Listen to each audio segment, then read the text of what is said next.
All right. Hey! Welcome to the Gospel of Two Wheels, where the coffee's hot, the bikes are in pieces, and Woodrow is back on the show. We are stoked to have Woody back. We got lots of people. We got random rants. We got, dude, what's up? PRJ Vlogs coming in from Nepal. What is going down? We got Kenneth Keller, Brian Nelson, Zach Farkash, Brian something, and Dobbins. Anyway, what's up?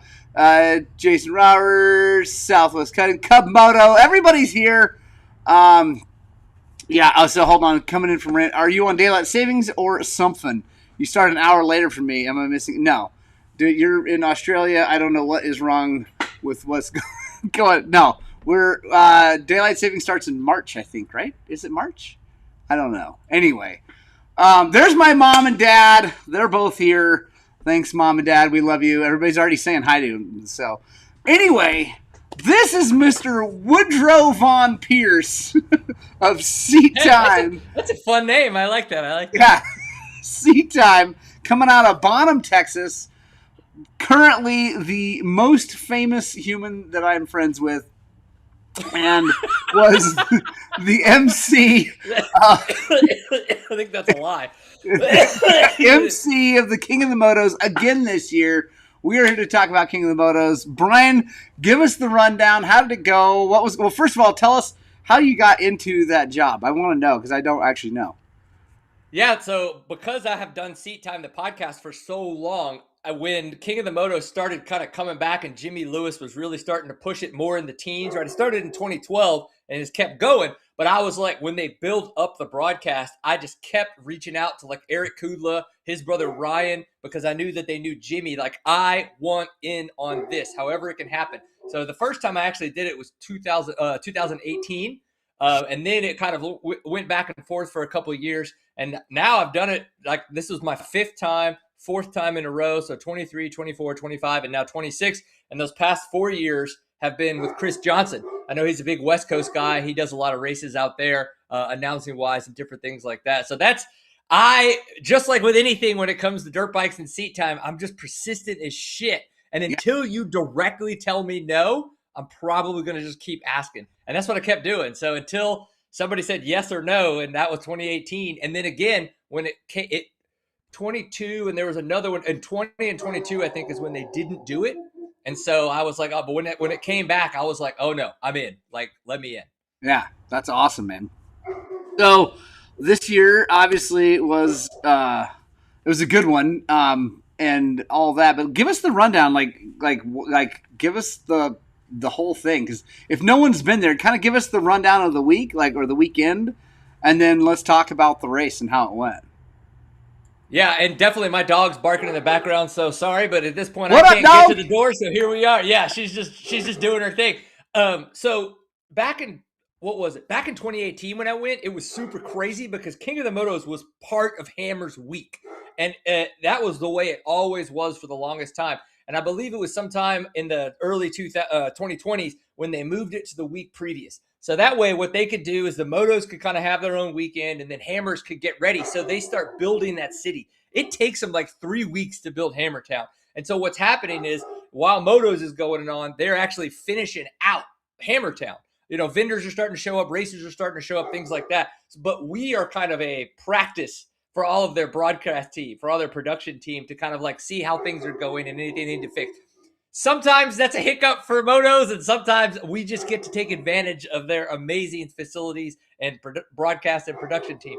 But every year that I've done it for the past 4 years, you can tell that the level of hard enduro in the United States has been rising. And it's crazy. This year, it is now actually an AMA national championship. They've been trying to work that for a long time. And so within that too, the U.S. Hard Enduro Series is growing a ton. And King of the Motos has, for the past couple of years, has officially kicked off that U.S. Hard Enduro Series. After this, they go to Hawaii, which you've actually attended, I believe, one of those events, and stuff like that. So it's really cool to see. And another thing that's grown is 2 years ago, in the back of my mind, I was like, Justin, the race director for King of the Motos, at some point, he's going to have to understand, he's going to have to create a race course that he can't ride. And luckily enough, he actually came to that conclusion in and of himself this year. And so I'm excited to see where the evolution goes next year, because every year he's like, okay, I've figured out how tough it needs to be. And they override it, right? The professionals in this. And so this year he actually said out loud, like, I'm going to have to create a course that I officially can't ride anymore. And that I think is great, not because of Justin's ego, but because of the fact that what we're going to see next year at King of the Motos is probably going to be a whole nother level in what those guys are actually looking for when it comes to racing hard enduro as a professional racer. Did you get to go? I mean, did you have time to go and check everything, like see all the big gnarly stuff, like Chocolate Thunder, one of my favorite names of a thing. Yeah, right. Yeah, and who knows?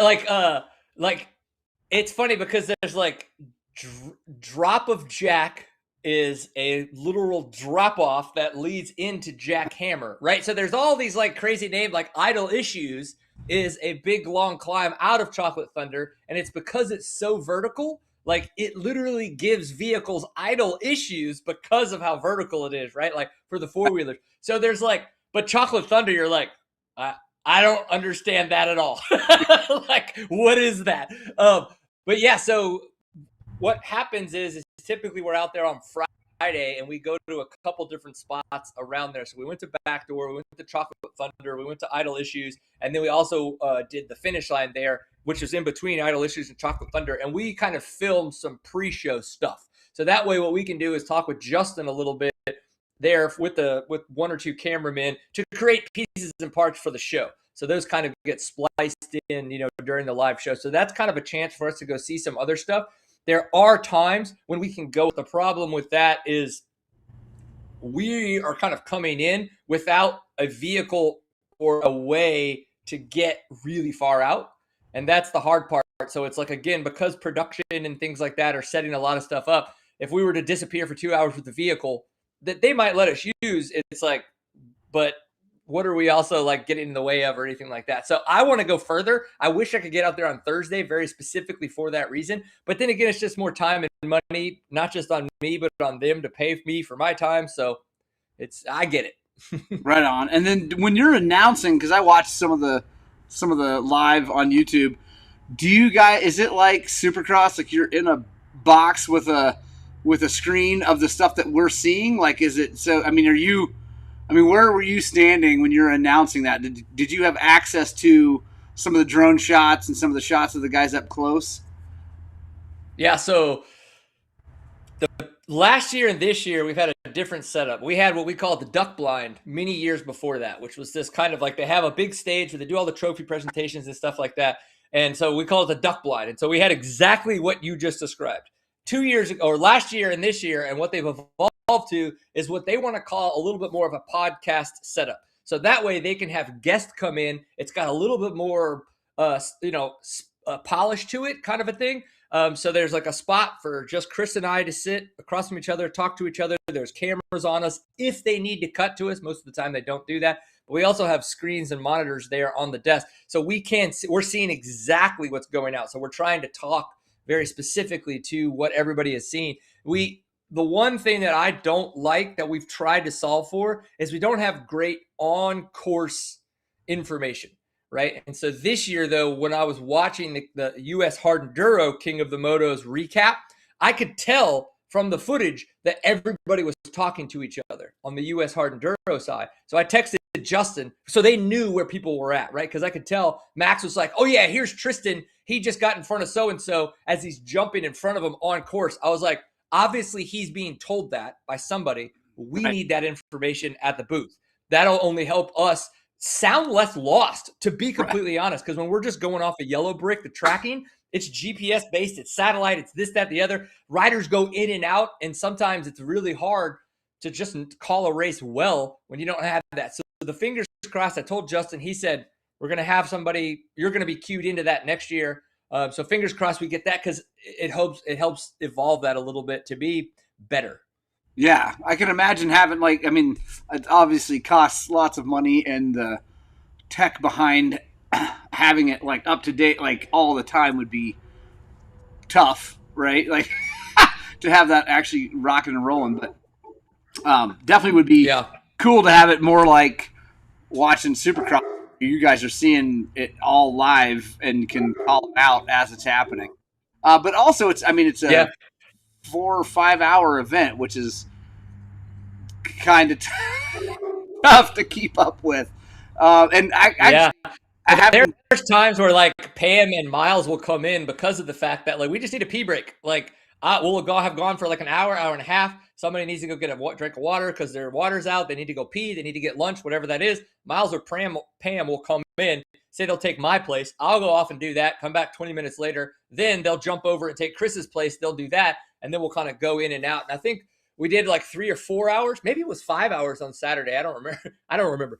And then we had the pro shootout. So we went dark for about an hour, and then we came back for the pro shootout, which was about an hour to an hour and a half going live for that on Saturday. And then we did come back live on Sunday, which was a full 5 hours of broadcasting. Yeah. And dude, by the end, it's insane. Like you are mentally fried.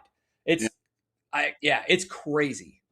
I can imagine. And when did they put together, or are they putting together a final like hour-long video of the whole thing, or is it done? Like the live stuff is done and it's on YouTube forever, or how's that working? Like if people wanted to go watch it now, like that's a great question. Yeah. I think like you could go watch the full live feed. The live feed is out, right? Just like these live on, even though we're live right now, people can go watch it a year from now, right? In that regard. But at the same time, too, I know US Hard Enduro was out there doing all their media stuff. So they do have like a full like 25, 30-minute recap of Saturday and of Sunday.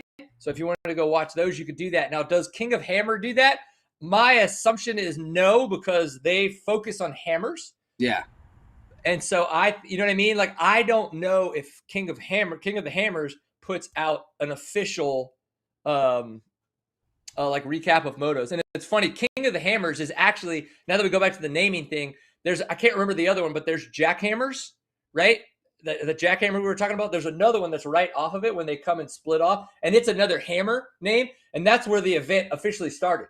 And that's why it's King of the Hammers. So these guys would make cars and they try to ride these two hammer lines, again, Jackhammer and something else. And so it was like when this event officially started like 20 something years ago, they were the King of the Hammers, and it was who could ride those two lines the fastest kind of a thing. I mean, just like, you know, we would do being idiots, you know, it's like, I'm going to ride this section faster than you. Like, that's literally how this event started. That's awesome. And I honestly cannot even believe what those freaking four-wheel things go up. It's ridiculous. Yeah, dude, watching some of the crash footage that's been putting out is crazy. Yeah. The speed that they go is ridiculous. We have a couple people here in town that have been out, built cars, and it's nuts. And I've always, ridden, not always, but I have ridden the Lucerne Hare and Hound, which happens the same weekend as that, and like come over. We tried to come see you last year, but we couldn't get into Hammertown without paying. And I'm like, well, I'm not doing that I love you, Woody, but I'm not going to pay like $40. Well, technically, and this is, I probably shouldn't be saying this, but in the long run, there's so many paths into that area. You know what I mean? Like, right. You can get in to do all of the things, right? You just need to come in from one of the back roads that doesn't put you through that main road into Johnson Valley, because you can get in to recreate. It's still an open OHV park. You just can't get into Hammer Town. Well, yeah, that's what I'm saying. Yeah, we couldn't get into like kind of a thing. So if you skirt the main gate, yeah. Before we go off too, and maybe it's now, but maybe it's not, I want to talk a little bit about the National Hare and Hound King of the Motos headbutting eventually. Yeah, well, let's talk about it now. And by the way, real quick, if you guys are watching this thing and you want to ask a question, ask the question. You guys are all saying hello and hello to everyone. But if you have a question for Woody about King of the Hammers, King of the Motos, let us know. But yeah, let's talk about that. Because when I first remember King of the Motos starting, it was always 1 week apart from National Hare and Hound. It was like a week after, a week before. Like it was a different weekend. It's typically after, yeah. Yeah, and now that they're on the same weekend, it is interesting because, there's a fair amount of folks that would race both, right? Like there's a fair amount of people that would race both of those races if they could. But they definitely can't. it's impossible. So Yeah. Well, I so yes, because of what I was saying, like Hammers, Motos used to be a part of that first weekend of Hammers, which again, to your point, was the weekend after Hare and Hound. So Hammers needed and wanted to move it earlier so that there was less potential danger for the riders, right? When you've got trucks out there pre-running and you've got dirt bikes zipping across the desert, bad things can happen, right? Bad things happen when cars are zipping across the desert and other cars are out there. When you've got essentially a roach, the size of a roach compared to these Ultra 4 vehicles, it could the danger level can go up exponentially. So that's one of the reasons why they moved it forward. Then the other reasons we discussed earlier. But here's my thing. I understand that the National Hare and Hound weekend and the club that puts that on has had that weekend. That's been their weekend for the longevity of that club's life almost, right? So I understand that there's a lot of historical factor there too. But to me, what Hammers can bring to an event and the broadcasting and the ability to widen the footprint of an event should at some point supersede someone's ego over this is our weekend, because of the fact that what can happen is if we come together and say all of these racers that would be going to Johnson Valley anyway, to Lucerne Valley, right? Like it's just around the corner. yeah, Not only can they come and support Moto's weekend, but at Moto's we can very easily promote the National Hare and Hound the next weekend. So now you get the platform of a multi-million-dollar company and the sponsors that come along with that to start getting in the room with all of these companies is a way to then grow the footprint of the National Hare and Hound Association.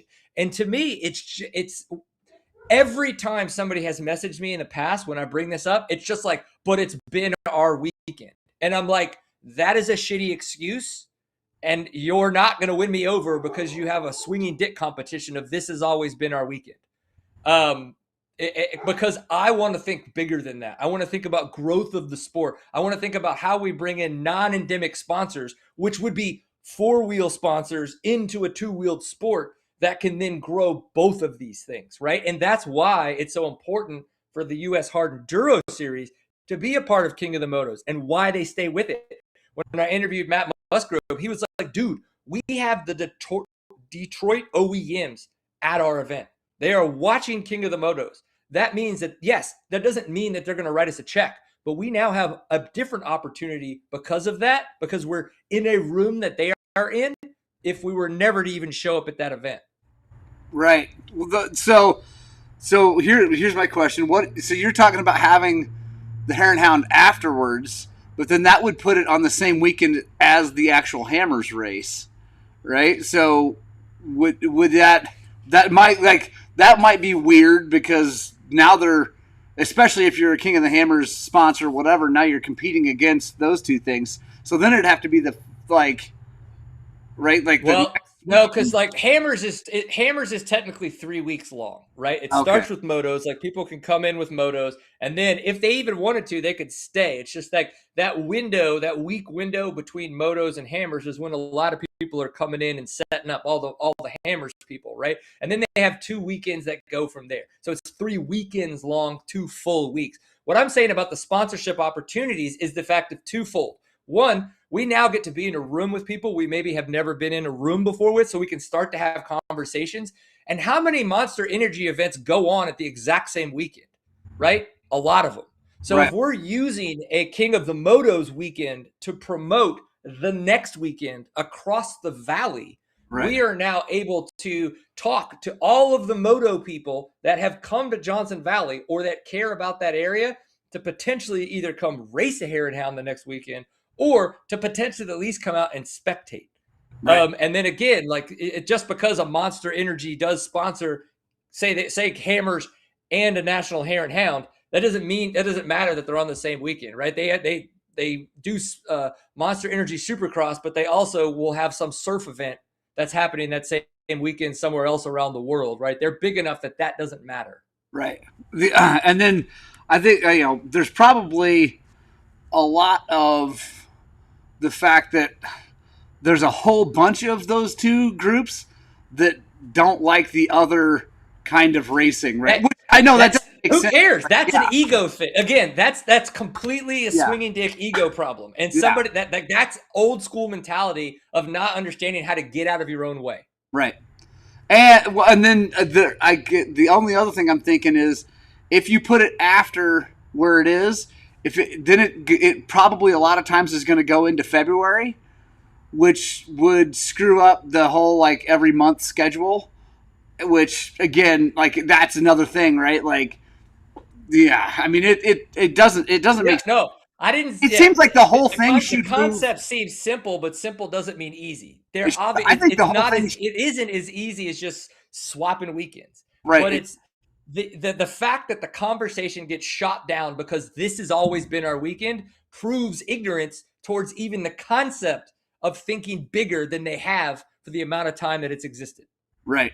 Well, and it seems like the best thing would be to shift the whole thing a week ahead, right? Like if you shifted, you know, everything to the middle of January instead of the end of January, you know. But then I bet that everybody like on both sides is like, well, we can't do that, which that doesn't make sense either. Like a 1 week from year to year, no one's going to even care about that. But Yeah, like, I mean, I Justin, like Justin Callahan's question because like this is one from my own heart. When do you know when you're ready? Do you know when you're ready to jump up from like short course hare scrambles to long course? I believe they have the speed and endurance, but long course is a whole new level. You know when you know is when you try. right? Like that's it. Like you say you're doing good. Like you don't have to go win the B class to become an A racer. You go to the A class when you want a new challenge. And so if Right. you feel like you're ready to challenge yourself with the long course, I mean, you said it, you think you have the speed and endurance, do it. And you'll Yeah, find out really quick whether you actually have that or not. Don't be disheartened by, maybe not doing as good as you thought you'd do, or holy shit, I bonked halfway through, or I didn't actually make it over that really hard log that's in the A class and not the B class. Like, use that as a moment of like, okay, cool. Those are the things I'm going to go work on. Come back the next race and see what happens. I yeah, say go for it. yeah. I mean, I have friends that enter the pro class of races just to do it. Like they got no business being there, but in the smaller series where you don't have to earn points to get a pro card, I got buddies that'll. I mean, they're like maybe B riders, and they're like, I'm entering the pro because they just want to see how hard it is, and they get their ass kicked, but that's fine. Like they saw how it was and they saw what the speed was and all that. So yeah, Justin, I say go for it. The hang on, let me go through here, make sure we didn't miss any questions. And I just have to say hi to Shane, Shane Wood. Hello, Woody, I'm he's telling you, also his one-liners are just like that. Like his level of sarcasm is like just 110%. Like if I feel like I'm a sarcastic son of a bitch, like that guy takes it to a whole nother, in a good way, takes it to a whole yeah. nother level. Wait till you meet him and ride with him. It is out of hand. By the way, I feel like I've met Shane. I don't think we've ridden together, but I feel like I've met Shane. Maybe it's just a really maybe close picture online that I've seen. yeah, And I'm maybe like, so. I feel like we've been together. Oh yeah, and like Shane, I have to ask, how was Andy's tantrums on 5 Miles of Hell? Just jump in with that because I heard that they were spectacular. Quick DC motive: Trail Tech versus cell phone these days for GPS device options. Um, for me, dude, cell phone. Like I don't want to. I mean, I have a or not a Spot. It's a Garmin InReach, and then my phone. But I don't run it on my handlebars like guys do. Like Cody was running a cell phone. Speaking of King of the Yep. Motos, for his GPS stuff on his bike, which I think that would work really well as long as you're okay with maybe breaking the crap out of a cell phone. Here's my thought to it. Go to backmarket.com or one of the other refurbished devices. Spend $200-300 on a cell phone, which is half the cost of that. You know what I mean? Just Right. connect it enough so you can have whatever connective pieces and parts that you need to have. Hopefully that means you don't have to actually have it connected to like a phone number. So that way you can use it in a way that, that's a part I haven't figured out yet. But with the Peak Design case and the Peak Design charging that he had set up, he actually put an entire video out on his YouTube channel so you can see that. I think makes a lot of sense. But again, a Trail Tech GPS device, right, is made for that very specific purpose. And so again, if you're someone that is going to be very GPS heavy on the rides that you do, in my mind right now, it still makes sense to have a specific tool for a specific job. Is a phone getting there because you can buy used ones and you can get Onyx off-road on it and you could do those kinds of things? I think so. I just don't know if it's there yet. But if you're thinking about a Trail Tech Pro at $600, I think, and maybe getting a phone for $200 off back market that does the thing, and then a subscription to Onyx off-road, and then the Peak Design stuff we talked about, which $100 for the charger, $100 for the case. So again, you're almost looking at the same cost. So those are the kind of things that you have to kind of play with. Yeah, and the other thing is, if it depends on what you want your experience to be, because if you want to be able to like look at the map and move around and like see things better, the phone is a million times better. GPS, like the GPS, they don't have good screens like that. Like they're touchscreen and all that, but they're not the level of a phone where you can like zoom in and see a cool And thing. I think that's what Cody Webb liked so much. Yeah, is that he felt the phone, that whatever that Gorilla Glass or whatever it is, and the way that they make that, and it knows how much light is there, so it's adjusting the sensitivity and stuff like that. And then he can go and lock it to a certain thing. Like, I think he liked the phone a lot more than that. I definitely heard a lot of riders saying that they were going to show up with a phone the following year, which means they're at least going to test it out, whether that means it goes through. And that's fun. Okay, so Shane was at Rev Limiter. yeah. I knew I had met him before. There's a funny picture of me floating around. I think I've got my jorts on. I've got this like weirdly super tight Seattime shirt on and like a half helmet and sunglasses. Then I look like and like boots with like high socks. Like, it is peak awkward. Yes. I love it. Kurt Funk Daddy says, if you only have time to train physical endurance or technique on the bike, which will make you faster, quickest? That's going back to your last podcast. What's the actual problem you're trying to solve? Like, you know what I mean? Like, that's the biggest thing. It's like, do you feel that you're weaker on the bike, right? In the sense of technique, and that there's things there that can create bigger gains quicker, and so you go spend the time there? Or do you feel like, you know what, actually it's off the bike fitness? Now, the way I like to break it down, I think about the bike, the body, and the mind. If the body's pretty weak, the body is you, the human, and the mind, right? We want to continue to be humans that are alive a lot longer than we're going to want to ride or race dirt bikes, just because the fact that we're going to degrade. So part of me always leans towards work on the body a little bit more than you think you should, because you're now helping the human, right? And the human is the thing that rides the bike. So if you're taking care of yourself physically and mentally and kind of like paying attention to what comes in and how you're putting stuff out, I believe that as the human improves, the rider improves. Now, if you want to get into the nuances of that question, feel free to DM me on Instagram or shoot me an email, whatever that is, and then we can break it down, or shoot here. I know that we don't have a ton of time left, but those are the kind of questions I like to ask. And I heard Morgan say it. There are the Seattime podcast with Ryan Sipes from January, and the one I just released for February with Alex Martin goes into that. So that could be another aspect too. Like, definitely goes into that. And one thing I would say as I wouldn't even call it counterpoint, but one point towards working on your technique is, if you can get your technique good, you will use less energy on the bike. Like, if you can get relaxed on the bike, then you don't need the fitness the cardio fitness as much as the guy who's like me, just trying to muscle the damn thing around because I don't really know what I'm doing. And so on the motorcycle, so that's like counterpoint, right? Like, it all feeds together, and I think can I yes and that at the same time. Yeah, yes and it. Yeah. Okay, so it's interesting because I just learned that concept of, if we can get to a point where we're more stable, then we can actually use less energy. And I learned this. I was able to put words to it like that after I worked with Brady on my suspension. Right. We were watching footage of me racing the National Enduros, and he was like, "Dude, your bike is not stable." And I was like, "It just feels so damn twitchy." So he worked on my suspension. I get my suspension back. I ride the bike, and I go, "Dude, I just went loads faster first time on the bike, and I used half the energy." And he goes, "It's because you're not trying to stabilize the motorcycle with your body anymore. the suspension is actually stabilizing the bike for you, so your body can be more free, so you're now using less energy. And I think it's the exact same concept, though, of what Morgan just said. If we have a little bit more structure to our muscles and we're in a position that we can hold for longer, we actually can ride more aggressive, but use less energy to do it. And it's an interesting concept. And I was blown away when that concept kind of like unearthed itself between Brady suspension and myself on the motorcycle.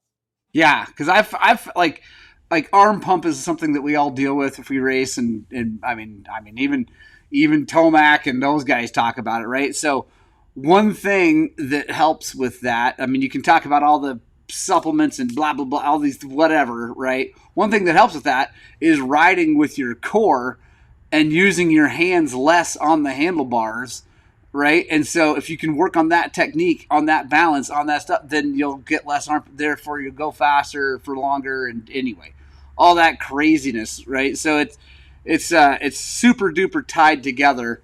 But it's more fun to work on technique on the bike than it is to go to the gym, which is, by the way, quick update on my neck for everyone who's watching. Yeah, please. You, is I'm back at the gym hammering now, actually doing upper body stuff, which is huge because I haven't been able to do that until like literally just now. Yeah, we know you've been hammering the lower body though. Oh yeah. And then, but yeah, it's doing really good, and I will be riding. I'm so excited next weekend, not this coming weekend, but the next weekend in Arizona for the members only ride / my son Ewan's birthday / Valentine's Day, which my wife's not coming to / huge Morgan goes and rides for the first time again ride, which is awesome. Very, very, very excited about that because it's yeah. I mean, obviously it's been a long time, and I cannot wait to get back on a motorcycle. My bike is all fresh and ready, and like so shiny and so I can't. Yeah, it's gonna be good. And then quick announcement: we are having for locals, or I don't know if you want to drive in, February 28th for Daytona SX. We're having a Supercross watch party / kind of FCA ish interest thing, whatever, at Grace Community Church, which is going to be awesome. I'm going to watch Daytona Supercross on a huge big TV. It's going to be rad. And then my first actual ride back in the Montrose area is going to be that following day, I think the 1st of March. So, Woody, you need to come up, fly out. I'll get you a bike. Yeah, okay.